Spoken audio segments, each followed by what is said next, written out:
Assalamualaikum warahmatullahi wabarakatuh. Halo teman-teman, perkenalkan nama saya Humaydi dari Prodi PGSD semester 6 STKIP Syekh Mansur, Pandeglang. Di sini saya akan menjelaskan tentang materi pendidikan IPS. Pembelajaran ilmu pengetahuan sosial atau IPS merupakan cabang ilmu sosial dan humaniora yang mencakup kewarganegaraan, sejarah, geografi, ekonomi, sosiologi, antropologi, dan pendidikan yang berkaitan isu-isu aktual, gejala, dan masalah-masalah atau realitas sosial yang memberikan pengetahuan sosial kepada siswa untuk memahami arti pentingnya sosial bagi kehidupan bangsa, serta pembelajaran IPS berperan merealisasikan ilmu sosial yang bersifat teoritis kehidupan nyata di masyarakat.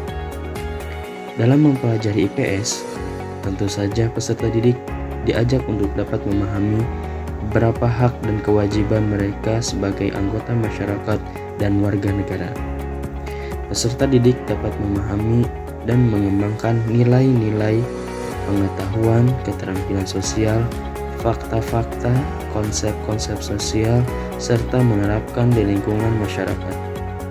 Pembelajaran IPS merupakan bekal hidup mereka setelah dewasa. Mereka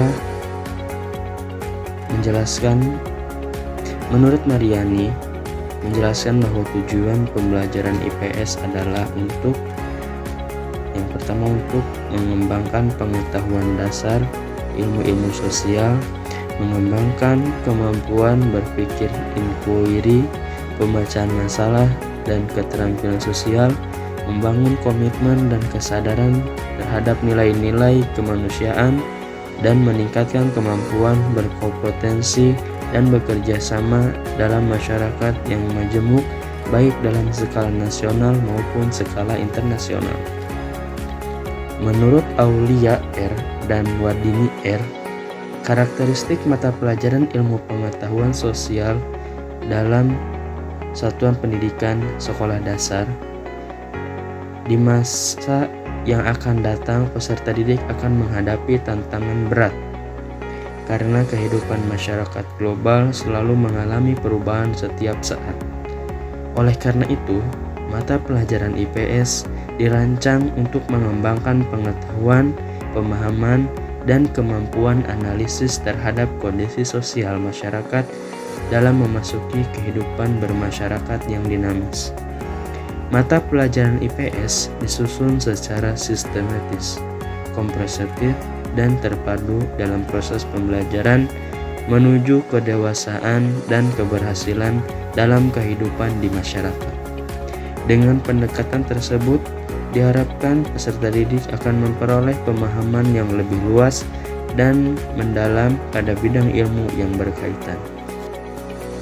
Mahasiswa PGSD perlu mempelajari pendidikan IPS SD karena memberikan fondasi yang kuat dalam pemahaman tentang masyarakat, budaya, dan sejarah yang akan mereka ajarkan kepada siswa di sekolah dasar. Ini membantu mereka menyajikan materi pelajaran dengan konteks yang lebih kaya dan relevan, serta mempersiapkan siswa untuk berpartisipasi secara aktif dalam masyarakat. Contoh penerapan IPS SD pada bidang pendidikan. Pengajaran sejarah lokal.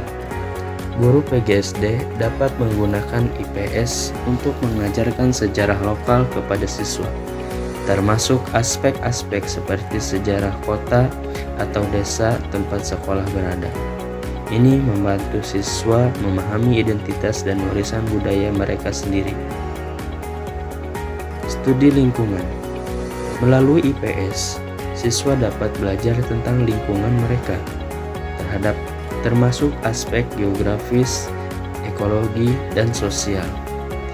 Guru bisa membimbing siswa dalam memahami pentingnya menjaga lingkungan dan mempromosikan perilaku yang berkelanjutan.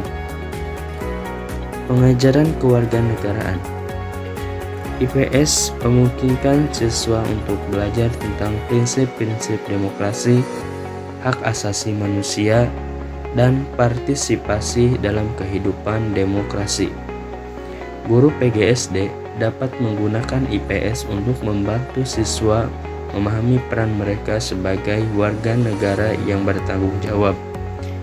Pengajaran ekonomi sederhana. Dalam pembelajaran IPS, siswa dapat diperkenalkan dalam konsep-konsep ekonomi sederhana seperti kebutuhan dan keinginan, pengeluaran, tabungan, dan pertukaran. Ini membantu mereka memahami dasar-dasar ekonomi sehari-hari.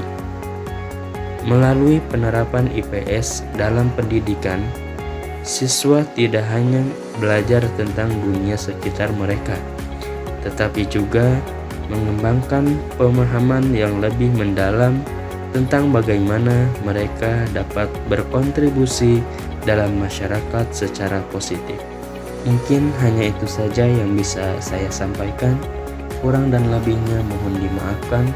Assalamualaikum warahmatullahi wabarakatuh.